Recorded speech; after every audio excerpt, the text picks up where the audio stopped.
आराध्य देव के चरणों में वंदन। आदरणीय समणी जी, उपस्थित भाइयों तथा बहनों,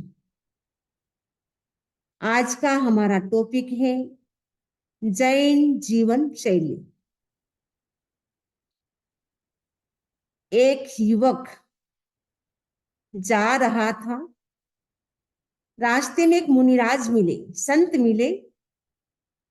संत ने प्रश्न पूछा, अरे बेटे, तुम कहाँ जा रहे हो? उस युवक ने कहा, मैं पढ़ने के लिए कॉलेज जा रहा हूं। संत ने आगे प्रश्न किया, तुम पढ़ते क्यों हो? उस लड़के ने कहा, मैं पास होने के लिए पढ़ता हूं। अगला प्रश्न किया, तुम पास होना क्यों चाहते हो? उस युवक ने कहा, मैं डिग्री लेने के लिए पास होना चाहता हूं। नेक्स्ट प्रश्न पूछा, तुम डिग्री क्यों चाहते हो? उस युवक ने कहा, मैं जॉब के लिए चाहता हूं।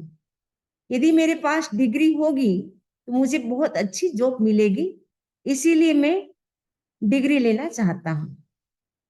अगला प्रश्न पूछा संत ने, तुम जॉब करना क्यों चाहते हो? उस युवक ने कहा, पैसे के लिए। यदि मेरी जॉब अच्छी होगी तो मुझे पैसे मिलेंगे, उसके लिए मैं जॉब करना चाहता हूं। संत ने आगे प्रश्न पूछा, तुम पैसा क्यों चाहते हो? उसने कहा, खाने के लिए, क्योंकि यदि पैसा नहीं होगा हम खाएंगे क्या? क्योंकि बिना पैसा कुछ भी नहीं मिलता है। संत ने कहा, तुम खाते क्यों हो? उस युवक ने कहा, जीने के लिए। संत ने आगे प्रश्न पूछा, तुम जीते क्यों हो? उसने कहा, आई डोंट नो, मैं नहीं जानता मैं क्यों जीता हूं। आज हर व्यक्ति जीवन जी रहा है, लेकिन उसे पता नहीं है कि हमारी लाइफस्टाइल कैसी होनी चाहिए। आज व्यक्ति के पास डायमंड सेट है, टीवी सेट है, सोफा सेट है, कप सेट है, लेकिन आज के व्यक्ति का माइंड अपसेट है, टाइम टेबल अपसेट है। आज हर व्यक्ति कह रहा है लाइफस्टाइल बदलती जा रही है। मैं तो कहूंगी बदलती नहीं है, बदल नहीं रही, बिगड़ती जा रही है। आज के व्यक्ति का न सोने का टाइम फिक्स है, न उठने का टाइम फिक्स है। खाने के टाइम तो सोने जाता है और सोने के टाइम वो खाने जाता है। आज की लाइफस्टाइल बहुत ज्यादा बिगड़ चुकी है, इसलिए उसमें बदलाव लाने की जरूरत है। हमारी लाइफस्टाइल अच्छी कैसे बने, उसके लिए आचार्य तुलसी ने 1989 में जैन जीवन शैली के 9 सूत्र दिए। यदि उन सूत्रों को आज का व्यक्ति अपनी लाइफ में अपना ले तो शायद लाइफस्टाइल हमारी अच्छी हो सकती है। जैन जीवन शैली के 9 सूत्र, उनके नाम, फर्स्ट है सम्यक दर्शन, सेकंड है अनेकान, थर्ड है अहिंसा, फोर्थ है समान संस्कृति, फिफ्थ है इच्छा परिमाण, सिक्स्थ है सम्यक आजीविका, सेवंथ है सम्यक संस्कार, एट है आहार शुद्धि और व्यसन मुक्ति, नाइन्थ है साधर्मिक वात्सल्य। ये 9 सूत्र हैं। यदि इन सूत्रों को हम अपनी लाइफ में अपना ले तो श्योर हमारी लाइफ बहुत ही अच्छी हो सकती है। तो सबसे पहला सूत्र है सम्यक दर्शन। सम्यक दर्शन का मतलब क्या? सम्यक दर्शन का मतलब है जो जैसा है उसको वैसा ही जानना, वैसा ही मानना, वो है सम्यक दर्शन। देव गुरु धर्म में आस्था। सम्यक दर्शन का मतलब है देव गुरु धर्म में हमारी अटूट आस्था है। इसका मतलब है हमारे पास सम्यक दर्शन है।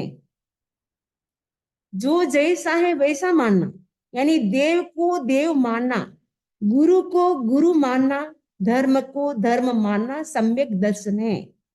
यदि हम देव को देव मानते हैं, गुरु को गुरु मानते हैं, अधर्म को धर्म मानते हैं, तो वो हमारा मिथ्या दृष्टिकोण हो जाएगा, वो सम्यक दर्शन नहीं रहेगा। तो सम्यक दर्शन कहता है जो जैसा है वैसा देखो। तो देव कौन हो सकता है? जो स्वयं तरता है और दूसरों को भी तारता है, जिनके राग द्वेष खत्म हो चुके हैं, जो वीतराग बन चुके हैं, वो हमारे देव हो सकते हैं। जो स्वयं डूबते हैं, दूसरों को डुबाते, वो कभी देव नहीं हो सकते हैं। कई लोग सोचते हैं कि क्या फर्क पड़ता है, कहीं भी चले जाओ, हमें तो पूजा भक्ति करनी है, कोई भी मंदिर में चले जाओ। यदि हम दूसरे स्थान पे जाते हैं, इसका मतलब है हम मिथ्यात्वी देवों की पूजा कर रहे हैं। उससे हमारा मिथ्यात्व पुष्ट हो रहा है, उससे हमारी आत्मा का कल्याण नहीं होगा। इसीलिए हमें वही देव को मानना चाहिए जो स्वयं राग द्वेष मुक्त हो गए, स्वयं तरते हैं, दूसरों को तारते हैं, वही देव हो सकते हैं। जो स्वयं कुछ नहीं जानते हैं, दूसरों को भी सही रास्ते पे नहीं ले जाते, वो देव नहीं हो सकते हैं। गुरु जो निर्ग्रंथ होते हैं, जो 5 महाव्रतों को धारण करने वाले होते हैं, वही हमारे गुरु होते हैं। जिसके पास बैंक बैलेंस होते हैं, स्त्री होती है, वो कभी गुरु नहीं बन सकते हैं। धर्म जो आत्म शुद्धि का साधन हो, वही धर्म हो सकता है। जिसे आत्मा की शुद्धि न होती हो, वो धर्म नहीं हो सकता है। देव गुरु धर्म में हमारी आस्था रहे। सम्यक दर्शन का मतलब है देव गुरु धर्म में आस्था। सम्यक दर्शन का मतलब है जिसका दृष्टिकोण सम्यक हो जाता है, वो व्यक्ति पॉजिटिव रहेगा, उसका थिंकिंग, उसका एटीट्यूड पॉजिटिव रहेगा, वो कभी भी नेगेटिव नहीं सोचेगा। नेगेटिव थॉट से क्या है? आचार्य महाप्रज्ञ जी कहते हैं 18 जो पाप हैं वो नेगेटिव हैं। प्राणातिपात, मृषावाद, दत्तादान आदि जो 18 पाप है, वो सब के सब नेगेटिव हैं। जिस व्यक्ति के पास सम्यक दर्शन आ जाता है, यानी सम्यक दर्शन की प्राप्ति हो जाती है, वो व्यक्ति कभी भी नेगेटिव नहीं सोचेगा। नेगेटिव सोचेंगे तो क्या होगा? नेगेटिव सोचने से कहा जाता है कई सारी बीमारियां हो सकती हैं, अनेक प्रकार की बीमारियां हो सकती है। इसीलिए हमें नेगेटिव नहीं सोचना है। और नेगेटिव सोच से कहा जाता है हमारे व्हाइट ब्लड सेल हमारे शरीर में होते, बॉडी में होते हैं, एक बार भी यदि हम नेगेटिव सोचते हैं, उससे 1500 व्हाइट ब्लड सेल जल करके भस्म हो जाते हैं। यानी 1500 जो ब्लड सेल हमारे बॉडी में होते हैं, वो जल करके भस्म हो जाते हैं एक बार यदि हम नेगेटिव सोचते हैं। पॉजिटिव सोच से वो ब्लड सेल हमारे बढ़ जाते हैं, लेकिन नेगेटिव सोच से वो घट जाते हैं। इसलिए सम्यक दर्शन कहता है हमारी जो सोच है उसको भी हम पॉजिटिव रखें, हमारा जो एटीट्यूड है उसको भी हम पॉजिटिव रखें। दूसरा है लाइफस्टाइल के लिए जैन जीवन शैली का दूसरा बहुत ही महत्वपूर्ण सिद्धांत है अनेकांत। अनेकांत का मतलब होता है मैं कहता हूं वह भी सही है, तो आप कहते हैं वो भी एक एंगल से सही हो सकता है। मैं कहता हूं मेरे विचार भी एक एंगल से सही हो सकता है, तो आपका भी सही हो सकता है। मैं कहता हूं वह सही है, आप कहते वो रॉन्ग है, ऐसा नहीं है।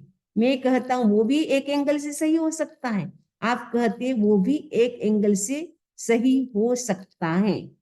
यदि अनेकांत को आज अपनी लाइफ में हम अपना ले, तो आज जो झगड़े हो रहे हैं, जो कलह हो रहा है, उन सब समस्याओं से हम मुक्त हो सकते हैं। तो अनेकांत के लिए अपेक्षित है सापेक्षता, समन्वय, सहिष्णुता, शांतिपूर्ण सह अस्तित्व। सापेक्षता का मतलब है क्योंकि हम जो भी लाइफ जीते हैं सापेक्ष है, निरपेक्ष व्यक्ति जी नहीं सकता है। हम खाना भी खाते हैं, उसमें भी कितने लोगों का श्रम लगता है, तब जा करके हमें रोटी मिलती है। तो सापेक्षता, अनेकांत के माध्यम से हमारे भीतर सापेक्षता आती है। ये सापेक्ष जीवन है हमारा, लेकिन उसके साथ साथ हमें क्या करना है, समन्वय भी स्थापित करना है।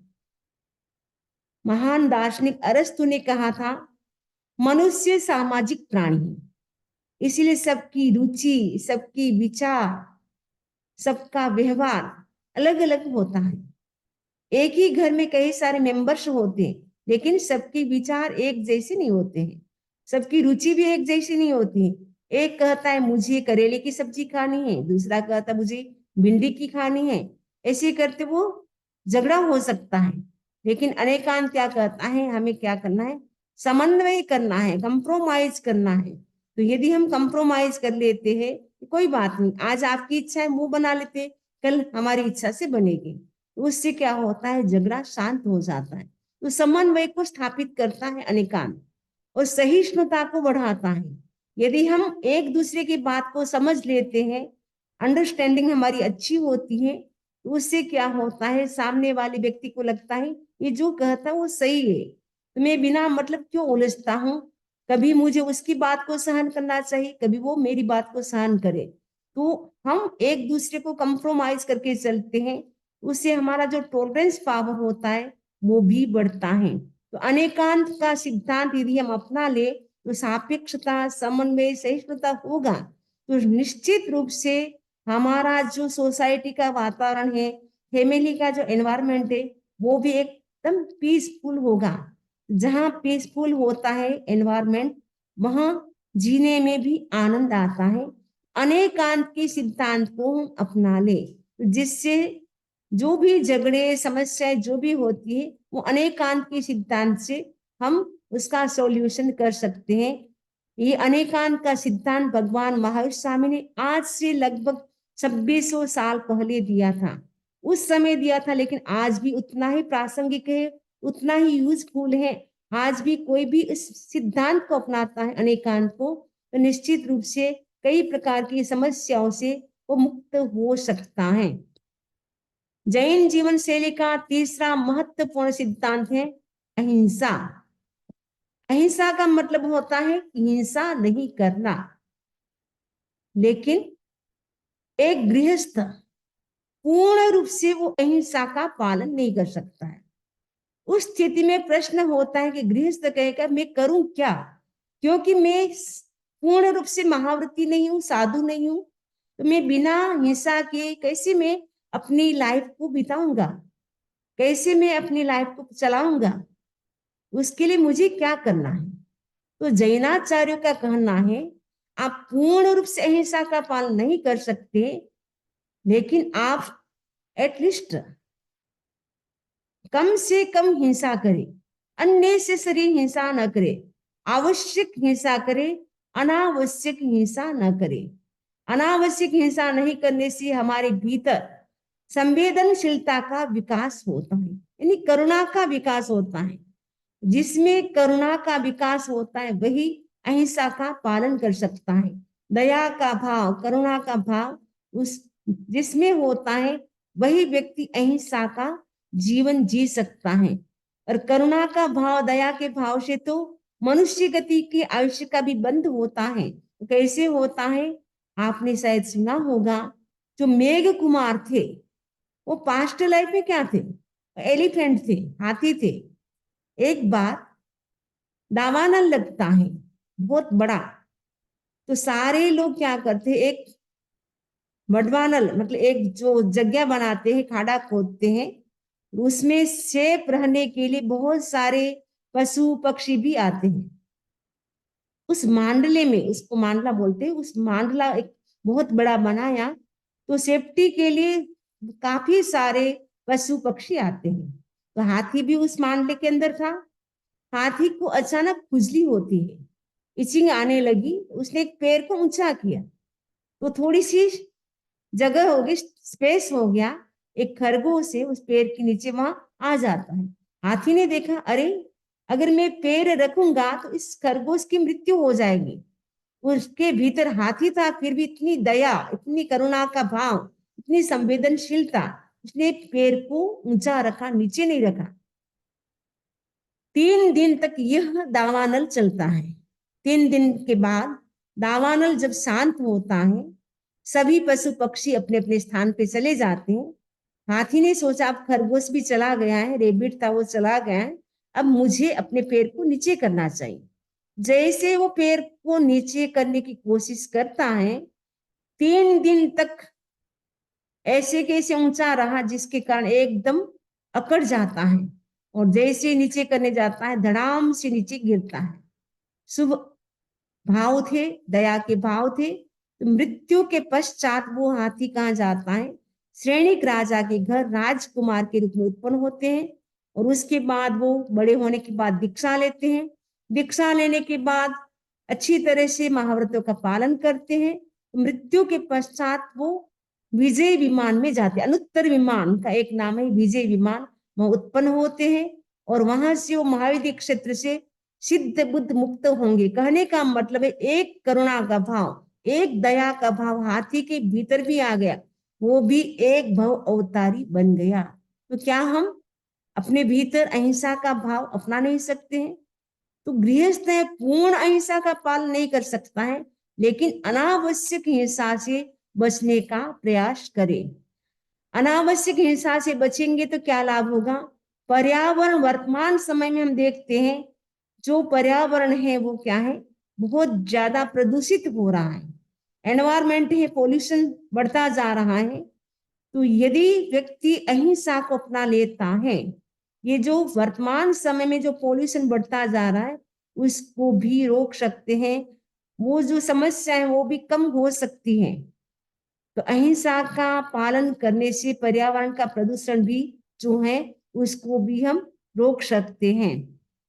प्राणी मात्र के प्रति मैत्री का विकास, जब अहिंसा की चेतना जागृत होगी तो सब क्या लगेंगे, हमें फ्रेंड लगेंगे। इस संसार के जितने भी प्राणी हैं वो सब हमारे मित्र हैं, कोई भी हमारे दुश्मन नहीं है, शत्रु नहीं है। तो व्यक्ति के भीतर मैत्री का विकास होगा। अहिंसा केवल अमुक प्राणी के लिए नहीं, इवन एकेंद्रीय जीव है उनके प्रति भी हमें अहिंसा का भाव अपनाना है। जो अहिंसक होगा, जो अनावश्यक हिंसा नहीं करता है, वो पृथ्वी काय, अपकाय, वनस्पति काय जीवों की भी अनावश्यक हिंसा नहीं करेगा। वो उनको भी अपने आत्मा के समान मानता है। आए तुले प्रयासो, यानी सभी जीवों को वो अपनी आत्मा के समान मानता है। इसीलिए वो क्या करता है, अहिंसा का पालन करने की कोशिश करता है कि मैं कम से कम हिंसा से अपना जीवन चलाऊं। क्योंकि पूर्ण रूप से मैं गृहस्थ हूं, अहिंसक नहीं बन सकता हूं, लेकिन कम से कम जितनी मुझे जरूरत है उतनी ही मैं हिंसा करूंगा, अनावश्यक हिंसा नहीं करूंगा। अनावश्यक हिंसा न करने से कितने सारे लाभ होते हैं।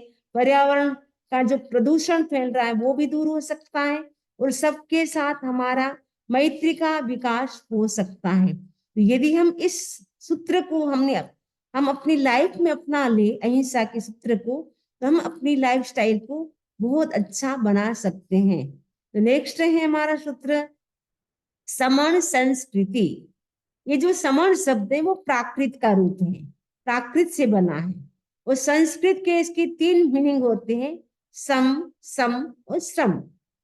सम का मतलब होता है समानता, यानी संसार में जितने भी जीव हैं हमारी आत्मा के समान है। जैसी हमारी आत्मा है वैसे ही संसार के सभी की आत्मा है, वो सबको समान दृष्टि से देखता है। सम का दूसरा अर्थ होता है समता, यानी समता जो रखता है उस व्यक्ति का विकास होता है। तो समता का विकास होता है। तो समान संस्कृति में क्या करना है, हमें समता को अपनाना है और समानता, सभी को हम एक दृष्टि से जाने, एक दृष्टि से पहचाने कि ये सब जीव जीना चाहते, कोई भी जीव मरना नहीं चाहता है। इसीलिए सबके साथ हम क्या करें, सबको अपनी आत्मा के तुल्य समझे। सम, सम का मतलब होता है शांति। किसकी शांति? क्रोध, मान, माया और लोभ, ये जो 4 कसाय हैं उसको हम शांत रखें।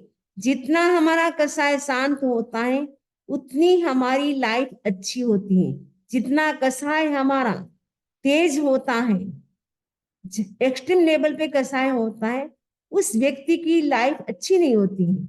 यदि हमें लाइफस्टाइल को अच्छा बनाना है, ये जो समान संस्कृति का एक सम शब्द है, बहुत ही महत्वपूर्ण है। हम अपने कसायों को कंट्रोल में रखें। गुस्सा अगर आ गया है तो कोशिश करें आज मुझे गुस्सा नहीं करना है। अंदर भले आ गया लेकिन बाहर मुझे व्यक्त नहीं करना है। तो गुस्सा को कम करने के लिए हम प्रेक्षा ध्यान का प्रयोग कर सकते हैं, डीप ब्रीदिंग। जिस व्यक्ति को लगे मुझे बार बार गुस्सा आता है, वो व्यक्ति डीप ब्रीदिंग का प्रयोग कर सकता है। दूसरा प्रयोग, फोर हेड पे व्हाइट कलर का ध्यान कर सकता है, ज्योति केंद्र पे, और मन में संकल्प करे मेरा गुस्सा शांत हो रहा है। तो गुस्सा अगर शांत हो जाता है तो कई प्रकार की समस्याएं भी खत्म हो जाती हैं। तो गुस्सा क्यों आता है? क्योंकि जब व्यक्ति की इच्छाएं पूर्ण नहीं होती है या ईगो पे चोट लगती है, अहम पे, तब व्यक्ति को गुस्सा आता है। या कोई कटु शब्द बोल देता है, सामने वाले व्यक्ति को गुस्सा आ सकता है। इसीलिए हमें क्या करना है, गुस्से को भी हमें कंट्रोल में रखना है। ये जो 4 कसा है, जैसे गुस्सा खतरनाक है वैसे ईगो और मान, माया, लोभ, ये चारों कसा है। क्रोध, मान, माया, लोभ, ये चारों कसाए उतनी ही खतरनाक हैं। लोभ भी उतना ही खतरनाक है, क्योंकि व्यक्ति के अंदर नीड होती है, जहाँ नीड होती है वहां ग्रीड होती है। इसलिए हमें क्या करना है, लोभ को भी हमें समाप्त करने की कोशिश करना है। तो ये जो 4 कसा है उसको हमें शांत रखना है। अभी मान लो खत्म नहीं हो सकते लेकिन हम शांत तो कर ही सकते हैं। तीसरा है श्रम। तो जो समान संस्कृति की जो लाइफ होती है वो श्रम प्रधान होती है। श्रम करे, तो यहाँ देखते हैं अमेरिका के लोग काफी श्रम करते हैं। फिर भी आज हम देखते हैं कि जहां श्रम करने की जरूरत है वो श्रम नहीं होता है। हाथों की मांसपेशियों को श्रम करने की जरूरत होती है, लेकिन आजकल इतनी सारी मशीनें आ गई हैं घर में। कपड़े धोने की मशीन, बर्तन धोने की मशीन, कितनी सारी मशीन आ गई, इवन झाड़ू पोछे की भी मशीन आ गई। व्यक्ति को अपने हाथ से काम नहीं करना पड़ता है। जब हाथ की मांसपेशियों को काम करने की जरूरत होती है तब सारे मशीन काम कर देते हैं। एक बार समणी जी पहली बार अमेरिका में कोई आए थे, वो बता रहे थे वो एक बहन के घर वो गए हुए थे। उन्होंने पहली बार देखा कि बर्तन धोने की भी कोई मशीन होती है। तो समणी जी को आश्चर्य हुआ। उस बहन से कहा, बहन आपके घर में तो बर्तन धोने की मशीन है, अब तो आपको कोई समस्या नहीं होगी, कोई प्रॉब्लम नहीं होगी। उस बहन ने कहा, समणी जी बर्तन धोने की तो मशीन आ गई, अभी भी मुझे एक समस्या है। तो समणी जी ने कहा, क्या समस्या आपको? उसने कहा, काश एक ऐसी मशीन का आविष्कार हो जाता जहां से मैं बर्तन लेती हूँ वह सारे बर्तन वहीं पे अपने आप व्यवस्थित हो जाए। अभी भी मुझे मशीन से बर्तन निकाल निकाल करके अपने अपने स्थान पर रखना पड़ता है। तो व्यक्ति अपना हाथ हिलाना नहीं चाहता, थोड़ा सा भी श्रम करना नहीं चाहता है। जब हम श्रम नहीं करेंगे तो फिर क्या होगा? फिर आपको डॉक्टर कहेगा आपको वॉक करना है, आपको एक्सरसाइज करना है, क्योंकि आपको डायबिटीज हो चुकी है। तो डायबिटीज वालों को बोलते हैं आपको वॉक करो, 5 किलोमीटर 10 किलोमीटर जितना कर सकते वॉक करो। तो यदि हम काम अपने हाथों से करना सीख ले और थोड़ा गाड़ी का उपयोग कम करके हम ज्यादा आप कहेंगे हम तो अमेरिका में रहते, डिस्टेंस होता, हम बाई वॉक नहीं जा सकते। बाई वॉक नहीं जा सकते, कोई बात नहीं, सुबह का टाइम आधा घंटा हम मॉर्निंग वॉक के लिए निकाल सकते हैं, जिससे हमारा जो लाइफ स्टाइल है वो अच्छी बन सकती है। तो श्रम प्रधान हमारी समान संस्कृति रही है कि श्रम करो सफल बनो। जो श्रम करता है वो सफल बनता है। जो श्रम नहीं करता है, व्यक्ति निकम्मा रहता है, अपने हाथों से काम नहीं करना चाहता है, तो वो व्यक्ति बीमार हो जाता है। इसीलिए भगवान कहते हैं श्रम करो। समान संस्कृति हमें सिखाती है कि श्रम करने वाला व्यक्ति सफल होता है। ये समान संस्कृति के 3 महत्वपूर्ण सूत्र हैं, सम, सम और श्रम। यानी समानता और कसाय का हमारा उपशमन हो, साथ में हमारी जो लाइफ है वो श्रम प्रधान हो। हम आलस्य न करें, निठल्ले न बैठे। कई लोग आलस्य करते हैं, अपने हाथों से पानी भी नहीं पीना चाहते। वो सोचे कोई मुझे पानी पिला दे, या तो शायद अपने आप पीते होंगे। इंडिया में तो वो भी स्थिति है। तो वो व्यक्ति अपने हाथों से कुछ करना नहीं चाहता है। पैरों की मांसपेशियों का भी काम नहीं पड़ता है, क्योंकि कहीं भी जाना होता है गाड़ी तैयार। न हाथों को काम करना पड़ता है, न पैरों को काम करना पड़ता है। उस स्थिति में व्यक्ति बीमार पड़ेगा, कि डॉक्टर के पास जाएगा, डॉक्टर कहेगा आपको अब जिम जाओ, एक्सरसाइज करो, चक्की पीसो। पहले के जमाने में बहनें चक्की पीसती थी, लेकिन आज भी चक्की पीसते हैं। बहनें क्या करती हैं, जिसमें गेहूं नहीं होता, खाली चक्की हाथ को हिलाती है। पहले के जमाने में वो बहनें चक्की पीसती थी, और पानी भी लेने के लिए जाती थी। इतना दूर जाते थे, हम खुद भी गए, 1-1 किलोमीटर जाना और आना, ऐसे हमारे वो खो जाता था। कपड़े भी बाहर धोने के लिए जाते थे, अपने हाथों से सारा काम करते थे, तो शरीर स्वस्थ रहता था। आजकल तो ज्यादा बैठने का होता है, क्योंकि ऑफिस जाते हैं तो भी बैठने का, घर आते हैं तो भी बैठने का काम होता है। सारे काम मशीनों से होते हैं, तो कम से कम हम मशीनों का प्रयोग करें, अपने हाथों का, पैरों का प्रयोग करें। तो समान संस्कृति के ये 3 शब्द बहुत ही महत्वपूर्ण है, उसको हम अपनाएं, जिससे हमारी लाइफस्टाइल अच्छी हो सकती है। जैन जीवन शैली का 5वां सूत्र है इच्छा परिमाण। इच्छाओं को परिमित यानी सीमित करें। ये आज भगवान महावीर स्वामी ने ये सूत्र दिया, क्योंकि व्यक्ति की इच्छाएं बहुत है, उन इच्छाओं को पूरा करना बड़ा कठिन है। तो व्यक्ति क्या करे, एकदम बिल्कुल भी इच्छा ना हो वो भी नहीं हो सकता है। बहुत ज्यादा इच्छा करेंगे वो भी मुश्किल हो जाएगा, अनेक प्रकार की समस्याएं आ सकती है। तो भगवान महावीर स्वामी कहते हैं इच्छा परिमाण, अपनी जो डिजायर्स हैं उसको क्या करे, लिमिट करे। तो जितना हम लिमिट करते जाएंगे अपनी इच्छाओं को, उतना हम आनंद का जीवन जी पाएंगे, सुख का जीवन जी पाएंगे। जितनी जितनी इच्छाएं बढ़ती जाती हैं, उतनी उतनी समस्याएं भी बढ़ती जाती हैं। यदि आपका काम 10 जोड़ी कपड़े से हो सकता है, तो आपको 50 जोड़ी ड्रेस रखने की क्या जरूरत है। आप कहेंगे 10 जोड़ी तो कम पड़ती, तो कोई बात नहीं, 20 जोड़ी रख ले, 30 जोड़ी रख ले, लेकिन 100 जोड़ी कपड़े रखने की क्या जरूरत है। हम लोग 3 जोड़ी कपड़ों से काम चला सकते हैं, आप लोग 50 जोड़ी कपड़ों से काम क्यों नहीं चला सकते हैं। कई लोग हमें बताते हैं, अपना घर दिखाते हैं, बताते हैं स्वामी जी ये हमारे कपड़े हैं, ये हमारे तैयार होने के लिए मेकअप है। ऐसा लगता है कोई शोरूम लगा हुआ है। इतनी इतनी साड़ियां होती है, कई लोगों के घर में तो 500, 500 भी साड़ियां मिल जाती, इतनी सारी ड्रेसेस होती हैं। यहाँ तो पता नहीं अमेरिका में कितने रखते हैं, लेकिन इंडिया की बात बता रही, कितनी साड़ियां, इतना मेकअप का सामग्री। फिर क्या होता है, व्यक्ति को जब पार्टी में जाना होता है, चॉइस करने में भी टाइम लग जाता है कि कौन सी मैं ड्रेस पहनूं। तो हम इच्छाओं को सीमित करें। पहले के जमाने में एक पंखे के नीचे सारे लोग सो जाते थे, आज तो हर रूम में फैन चाहिए, हर रूम में एसी चाहिए। पहले के जमाने में एक गाड़ी घर में होती थी, सारे घर के लोग उसी से जाते थे। आज हर व्यक्ति के पास अपनी सेपरेट कार है। जितनी हम इच्छाएं बढ़ाते जाते उतनी बढ़ती जाती है। हमें क्या करना है, इच्छाओं को कंट्रोल में करना है। श्रावक संबोध में कहा है उपभोक्ता अनपार, परिमित भोग्य पदार्थ है, सीमांकन संस्कार, समाधान श्रावक करे। माने पदार्थों का भोग करने वाले व्यक्ति तो बहुत सारे हैं, लेकिन जो पदार्थ है भोगने, जो जिसको हम भोग करते हैं वो पदार्थ है, वो बहुत लिमिट में है।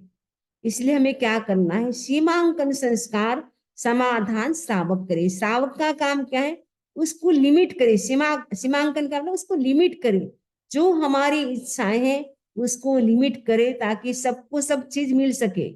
आजकल इनबैलेंस क्यों हो रहा है, एक व्यक्ति के पास तो इतने सारे पैसे के ढेर लगे हुए, एक व्यक्ति को रोने खाने के लिए रोटी भी नहीं मिलती। एक व्यक्ति सोचता है इतनी सारी आइटम से क्या क्या खाएं, दूसरा व्यक्ति सोचता है क्या खाएं। तो इनबैलेंस हो गया है। अमीरी गरीबी इसलिए बढ़ती जा रही है क्योंकि व्यक्ति बहुत ज्यादा संग्रह करता है। तो आचार्य तुलसी ने एक सूत्र दिया, विसर्जन का सूत्र दिया। आप जितनी आपकी आय होती है उसके साथ साथ आप क्या करें, विसर्जन करें। वो विसर्जन कब हो सकता है, जब अनासक्ति की चेतना जागृत होती है, तब व्यक्ति विसर्जन कर सकता है। तो हमारी इच्छाएं तो आकाश के समान अनंत है। जितनी जितनी इच्छाएं हमारी पूर्ण होती जाती है, वैसे वैसे हमारी डिजायर बढ़ती जाती है। इसलिए हम क्या करें, हम अपनी इच्छाओं पर कंट्रोल करें। कितनी हम इच्छाओं पर कंट्रोल कर सकते हैं, क्योंकि जितनी इच्छाएं बढ़ाएंगे उतना आपको भाग दौड़ भी ज्यादा करनी पड़ेगी, उतना बिजनेस भी आपको ज्यादा करना पड़ेगा। जितनी हम इच्छाओं को लिमिट में रखेंगे, आपको भाग दौड़ भी कम करनी पड़ेगी और आप आराम से अपनी लाइफ बिता सकते हैं। तो जैन जीवन शैली का महत्वपूर्ण सूत्र है पांचवा, इच्छा परिमाण। और छठा है सम्यक आजीविका। सम्यक यानी सही, राइट। आजीविका यानी कमाने का साधन हमारा राइट होना चाहिए, सही होना चाहिए। कि हम, क्योंकि गृहस्थ हैं आप लोग, तो बिना व्यवसाय बिना बिजनेस से आप जी नहीं सकते। तो व्यवसाय तो आपको करना पड़ेगा, बिजनेस तो आपको करना पड़ेगा। बिना बिजनेस लाइफ नहीं चल सकती है। लेकिन हम ऐसा बिजनेस ना करें जिसमें धोखाधड़ी वाला हो, यानी जिसमें चीटिंग करनी पड़े, मिलावट, जिसमें मिलावट की जाती है। कई लोग होते मिलावट करते हैं, आजकल तो बहुत ज्यादा मिलावट हो रही है। अभी आया था तिरुपति में, वो जो घी होता है जो चढ़ता है तिरुपति जी को, उसमें भी इतनी सारी घी में मिलावट, चर्बी मिला दी गई पशुओं की। इतने सारे जो माता जी को चढ़ता है वो घी, उसमें भी इतनी मिलावट। वो देख बोलते हैं कि असली घी है, लेकिन उसमें इतनी सारी मिलावटें, नकली घी में असली घी मिला देते हैं। कभी कभी कोई लोग तो मूत्र भी मिला देते, गोमूत्र। तो मिलावट वाला जो धंधा होता है वो होता है धोखाधड़ी वाला। ऊपर से तो बहुत अच्छा दिखाते हैं और व्यक्ति क्या करता है, अंदर से कुछ और करता है। तो जिसमें धोखाधड़ी हो, दूसरों को चीटिंग हो, वैसा व्यवसाय हमें नहीं करना है। ऐसा व्यवसाय ना करें जिससे आपको रात को नींद ना, आपका मन तो अंदर से रहेगा, अरे मैंने अच्छा नहीं किया, सामने वाले के साथ मैंने चीटिंग की है, मैंने अच्छा नहीं किया है। तो ऐसा बिजनेस भी हमें नहीं करना चाहिए। दूसरा है लोक में घृणित माने जाने वाले व्यवसाय, यानी जो लोग व्यवहार में अच्छा ना माना जाए, जैसे अंडे का बिजनेस, नॉनवेज का बिजनेस, ड्रिंक जो होती है शराब का बिजनेस। एक शब्द में कहे तो भगवान महावीर स्वामी ने जो श्रावक के लिए कहा, निषेध किया है, 15 कर्माधान के जो बिजनेस होते हैं, यानी इंगाल कम यानी अंगारे का बिजनेस, जंगलों को काटने का बिजनेस और यंत्र का बिजनेस, वो जो 15 प्रकार के जो कर्मादान, यानी जिससे बहुत ज्यादा कर्मों का बंधन होता है, वैसा बिजनेस नहीं करना है। और जो नॉनवेज का बिजनेस, शराब का बिजनेस, अंडा हो जिसमें, वैसा बिजनेस क्या है, लोक व्यवहार में अच्छा नहीं माना जाता है। तो वैसा बिजनेस भी हमें नहीं करना है, क्योंकि उससे कर्मों का बंधन भी ज्यादा होता है।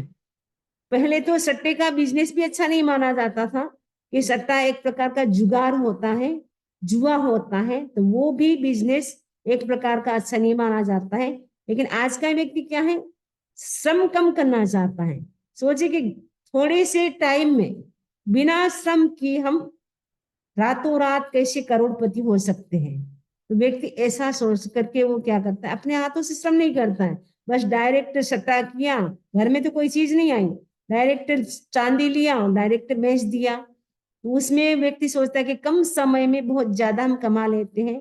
लेकिन वो जो सट्टा वाला धंधा है वो भी एक प्रकार का पाप है, उसमें भी ज्यादा कर्म का बंधन होता है। तीसरा है पर्यावरण को प्रदूषित करने वाले व्यवसाय, यानी जो जंगलों की जिसमें कटाई होती हो, जिसमें पानी का उपयोग ज्यादा होता हो, वैसा बिजनेस भी हमें नहीं करना चाहिए। तो पर्यावरण जिससे क्या होता है, प्रदूषित होता है, क्योंकि जंगल यदि काट देंगे, फॉरेस्ट काट देंगे, तो ऑक्सीजन हमें पर्याप्त शुद्ध नहीं मिलेगी। तो भगवान ने पहले ही कहा था, ऐसा बिजनेस हमें नहीं करना है।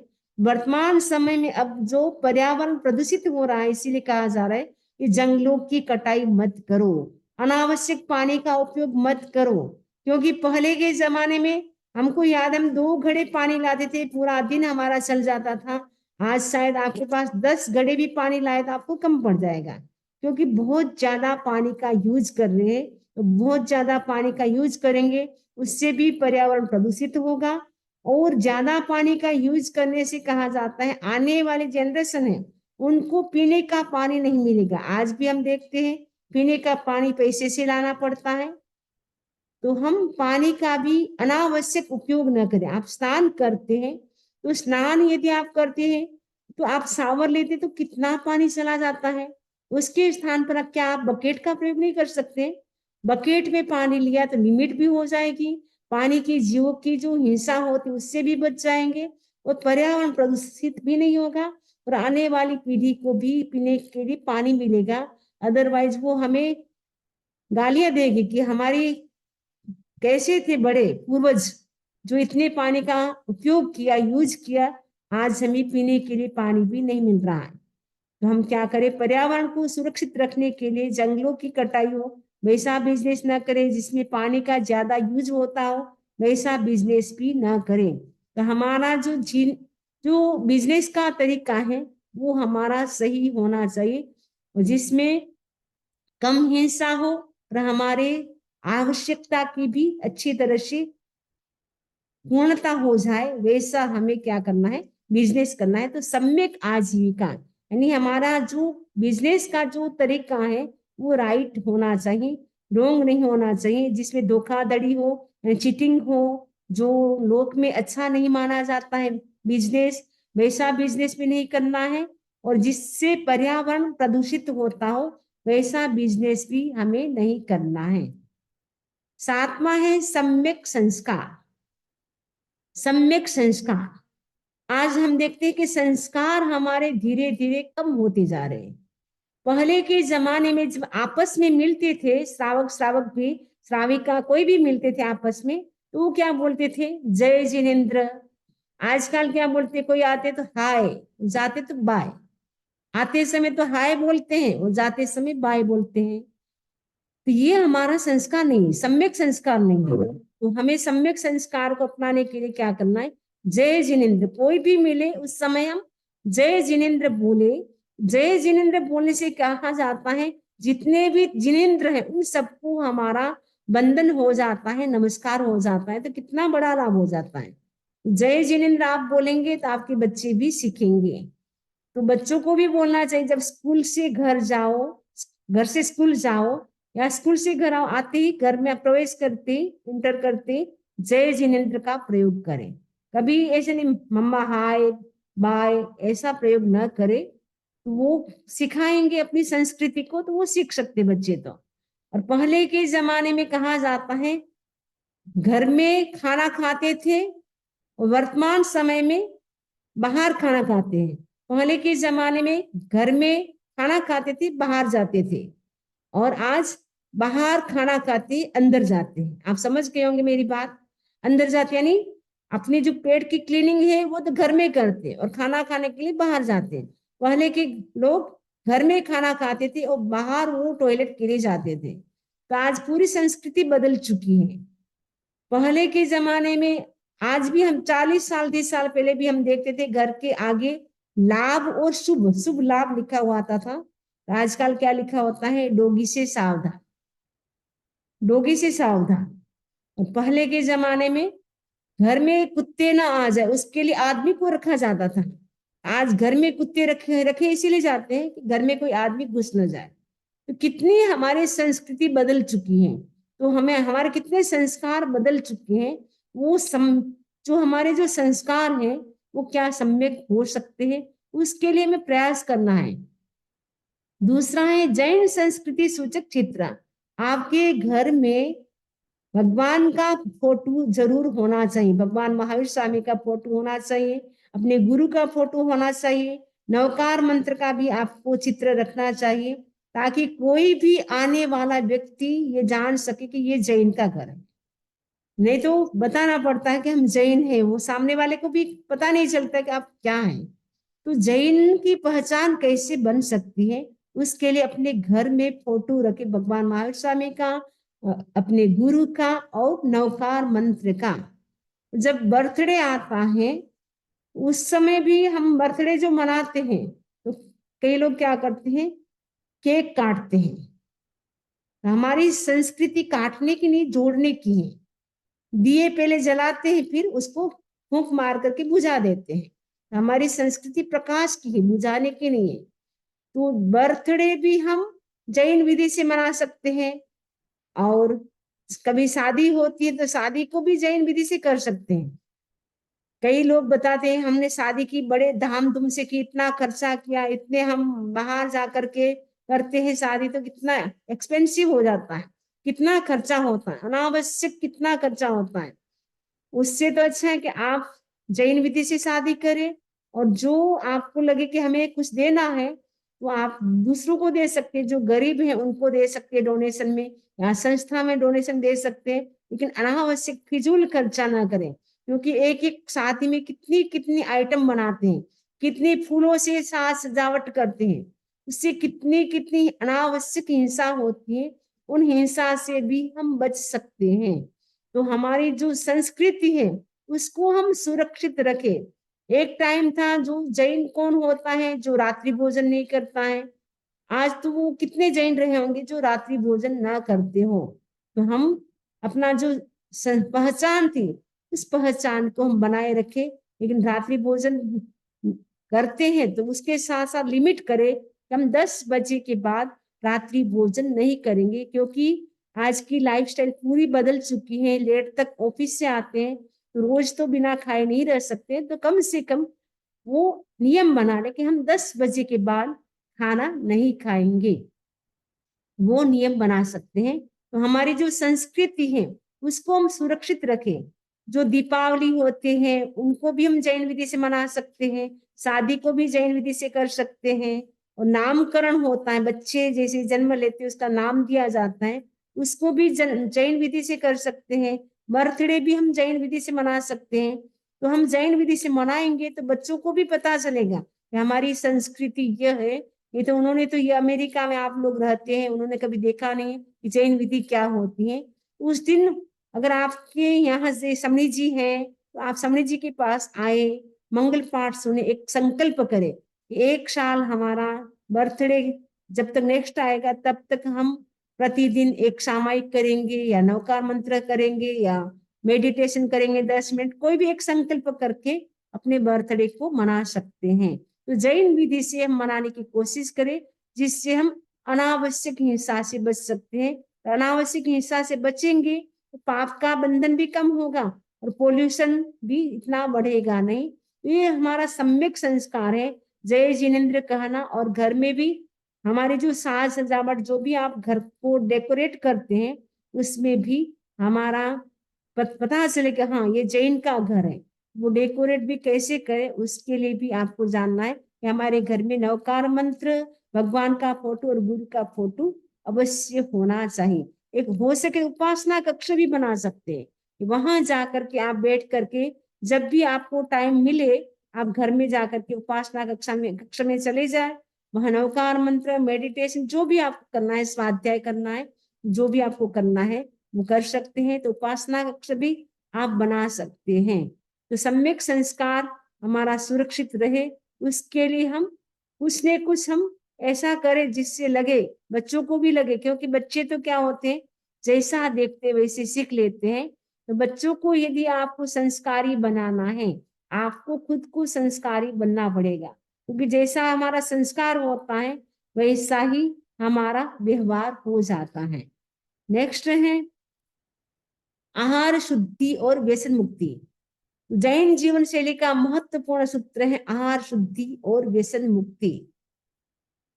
आहार शुद्ध होना चाहिए, यानी जो हम खाना खाते हैं उसमें नॉनवेज मिला हुआ नहीं होना चाहिए, उसमें अंडे का रस भी मिला हुआ नहीं होना चाहिए, क्योंकि जैसा हम आहार खाते वैसा हमारा मन हो जाता है। पहले के जमाने में कहावत थी, जैसा खाए अन्न वैसा हुए मन। आज वैज्ञानिक कहते हैं जैसा हमारा आहार होता है वैसा न्यूरो ट्रांसमीटर बन जाता है, और जैसा हमारा न्यूरो ट्रांसमीटर होता है वैसा हमारा व्यवहार बन जाता है। आहार शुद्धि भी बहुत जरूरी है, क्योंकि आहार का प्रभाव भी हमारे मन पर पड़ता है, हमारा व्यवहार भी उससे प्रभावित होता है। आहार शुद्धि और उसके साथ साथ व्यसन मुक्ति, यानी हम शराब नहीं पिएंगे, जर्दा गुटखा सिगरेट जो भी होते हैं नशीली चीजें, उनका हम सेवन नहीं करेंगे। आज कितने सारे जैन हैं वो शराब पीने लग गए हैं।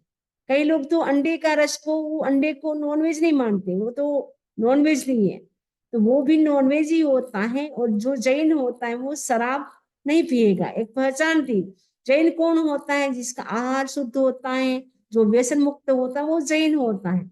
आज कम से कम हम रात्रि भोजन से तो बच नहीं सकते, तो कम से कम व्यसन मुक्ति तो बना, व्यसन मुक्त तो हम अपने आप को बना सकते हैं।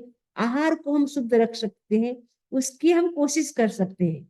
आहार यदि हमारा शुद्ध होगा तो क्या होगा? तो स्वस्थ और संतुलित हमारी लाइफ हो जाएगी, बैलेंस्ड लाइफ हो जाएगी, हेल्दी लाइफ हो जाएगी यदि हमारा आहार शुद्ध होगा तो। क्योंकि आहार का सबसे ज्यादा प्रभाव हमारी लाइफ पे पड़ता है। तो आहार भी स्पाइसी नहीं होना चाहिए, पिज्जा और क्या क्या होता है वो आहार भी हम कम से कम करें। एक बार एक आया था, जोक आया था, एक व्यक्ति ने कुत्ते को पिज्जा डाला, डॉगी को पिज्जा डाला, उस डॉगी ने उसको सूंघ करके चला गया, उसको खाया नहीं। उसको रोटी दी तो रोटी खा ली। कहने का मतलब है कि डॉगी भी पिज्जा नहीं खाता है, उसको हम बच्चे को देते हैं, बर्थडे आता है, पिज्जा खुद भी खाते हैं, दूसरों को भी खिलाते हैं, बच्चों को अच्छा लगता है। अरे बच्चों को तो अच्छा लगता है, वो जानते नहीं है, तो आपने ऐसा सिखा दिया तो बच्चे पिज्जा खाने लग गए। लेकिन आप शुरू से ही उनको कंट्रोल में रखते, नहीं पिज्जा हमें नहीं खाना है, हमारे हेल्थ के लिए अच्छा नहीं होता है। तो हमारी डाइट है वो अच्छी होनी चाहिए, और उससे जब हमारी डाइट अच्छी होगी, आहार अच्छा होगा, तो उससे हमारा फिजिकल मेंटल इमोशनल जो हेल्थ है वो भी अच्छा रहेगा। उसके लिए जब आहार हमारा अच्छा होगा, तो जो आज वर्तमान समय हम देख रहे आतंक हिंसा कितने बढ़ते जा रहे हैं, और आज तो पूरा विश्व जैसे अशांत नजर आ रहा है। तो अपराधी मनोवृत्ति क्यों हो रही है, इतने युद्ध क्यों हो रहे हैं आजकल? तो कहा जाता है अब रशिया और यूक्रेन का तो चल ही रहा है, अब इजराइल और ईरान का भी शुरू हो गया, ऐसी सुनने में आ रहा है। तो युद्ध क्यों बढ़ते जा रहे हैं, व्यक्ति के भीतर हिंसा के भाव क्यों आ रहे हैं, अपराधी वृत्ति क्यों पनप रही है? उसका कारण है कि व्यक्ति की लगता है आहार उसका शुद्ध नहीं है, उसके कारण उसके भीतर हिंसा की भावना जागृत हो रही है। तो जैन जीवन शैली का महत्वपूर्ण सूत्र है आहार शुद्धि और व्यसन मुक्ति। नेक्स्ट है सबसे लास्ट, जैन जीवन शैली का बहुत ही महत्वपूर्ण सूत्र है साधर्मिक वात्सल्य। साधर्मिक वात्सल्य का मतलब होता है एक ही धर्म को मानने वाला वो भाई होता है हमारा साधर्मिक भाई। एक नवकार मंत्र को जो भी जानते हैं वो हमारे क्या होते हैं? साधर्मिक भाई होते हैं। तो साधर्मिक भाई आपको लगे उसको कोई तकलीफ है, उसके पास इतनी जो जीविका के जो साधन होना चाहिए वो बराबर नहीं है, इनफ नहीं है, आप क्या करें? उसको पूछे, हेल्प करें, आपको क्या जरूरत है, क्या आपकी बराबर हाँ खाना पीना सब बराबर हो रहा है? अगर आपको कोई जरूरत हो तो हम आपके लिए रेडी हैं, आप चिंता मत करें। वो क्या हो सकता है, उसके कारण वो धर्म में स्थिर हो सकता है। यदि हम उनको सपोर्ट करें तो वो हमारे धर्म में स्थिर हो सकता है, जैन धर्म में। यदि हम सपोर्ट नहीं करेंगे, दूसरे सपोर्ट करेंगे, तो फिर वो कन्वर्ट हो जाएगा दूसरे धर्म में। आज ईसाई धर्म इतना क्यों फैल रहा है?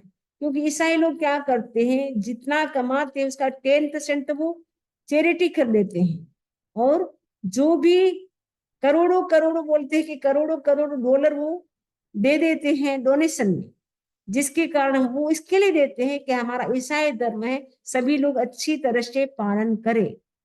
क्या हम ऐसा नहीं कर सकते? हमारा जैन धर्म भी सभी लोग अच्छी तरह से पालन करें, उसके लिए आपको लगे कि अमुक व्यक्ति की जो सिचुएशन है वो बहुत ही क्रिटिकल है, बहुत ही कमजोर है, क्या हम उसका सपोर्ट नहीं कर सकते हैं? हमें इस चिंतन करना। और जो दक्षिण में, पहले के जमाने कहा जाता था दक्षिण में यानी साउथ में जैन धर्म बहुत ज्यादा फैला। उसका कारण क्या था? उसके 4 कारण बताए। अन्नदान, अभयदान, औषधि दान, ज्ञान दान। ये 4 दान, यानी जिसके पास लगता है कि आजीविका नहीं, बिजनेस कोई नहीं, उनको बिजनेस देते थे। अभयदान यानी आपको, आप अभय रहिए, आप किसी भी प्रकार से आप डरो मत, आश्वासन ऐसा दिया जाता था। औषधि दान यानी किसी को लगता है कि कोई व्यक्ति बीमार है, वो ट्रीटमेंट नहीं करा सकता है, उनको मेडिसिन दी जाती थी। कई बच्चे बहुत ही इंटेलिजेंट है, पढ़ सकते हैं, लेकिन उनके पास पैसे नहीं होते थे, उनकी मम्मी पापा पढ़ा नहीं सकते थे, उनको वो हेल्प करते थे कि आप पढ़ाइए अपने बच्चों को, हम ज्ञान दान के लिए हम जो भी पैसे होंगे हम देंगे। अन्नदान, अभयदान, औषधि दान, ज्ञान दान, इसके कारण दक्षिण में बहुत ज्यादा जैन धर्म फैला। लेकिन अब धीरे धीरे करके हमारे जैन श्रावक के बहुत कम होते जा रहे हैं। पहले तो कहा जाता था 40 करोड़ के आसपास जैन लोग थे, लेकिन वर्तमान समय में 50 लाख भी मुश्किल से हैं। और धीरे धीरे अगर हम ध्यान नहीं देंगे हमारे साधार्मिक भाई के प्रति, तो वो भी दूसरे धर्म में कन्वर्ट हो सकते हैं। क्योंकि व्यक्ति को जब जरूरत होती है उस समय जो इनकी नीड पूरी करता है, उसकी ओर उनका झुकाव हो जाता है। हमारा जो जैन भाई है, अगर वो तकलीफ में है, हम उसकी हेल्प करें, उनको पूछे कि तुम चिंता मत करो, हम आपके पास हैं, हम जो भी आपको जरूरत है हम आपकी हेल्प करेंगे, वो अपने धर्म में स्थिर रह सकता है। ये साधर्मिक वात्सल्य भी सम्यक्त्व का एक अंग है। तो साधर्मिक वात्सल्य, अपने कोई भी भाई धर्म से अस्थिर हो रहा है, उसको हम क्या करें, स्थिर करें, और अपने उनकी जो भी जरूरत है उनको हम पूरा करें। ये जैन जीवन शैली के जो 9 सूत्र हैं बहुत ही महत्वपूर्ण है।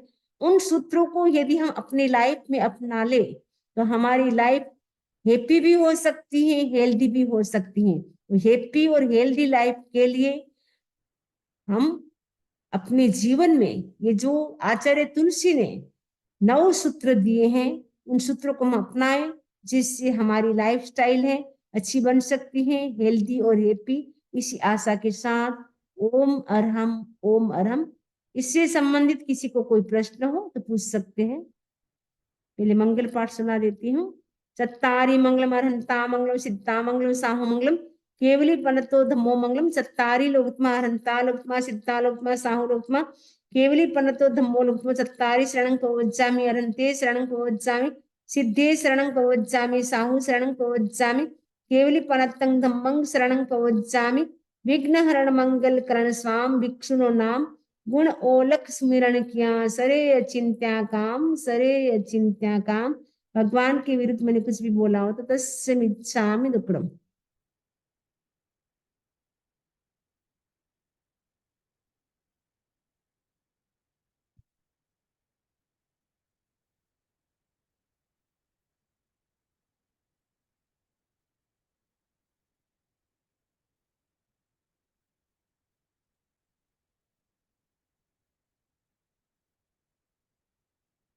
अनम्यूट कर दिया है मैंने, आप पूछ सकते हैं प्रश्न।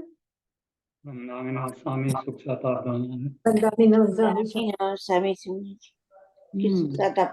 बंदामी स्वामी जी, कृतज्ञोस्मि स्वामी जी, वंदामि वंदना नमः स्वामी स्वामी जी। जी, आपकी सुख साता वंदामि नमः पूछता है। स्वामी। वंदामि नमः स्वामी जी। अरहम। वंदामि नमः अरहम। स्वामी जी वो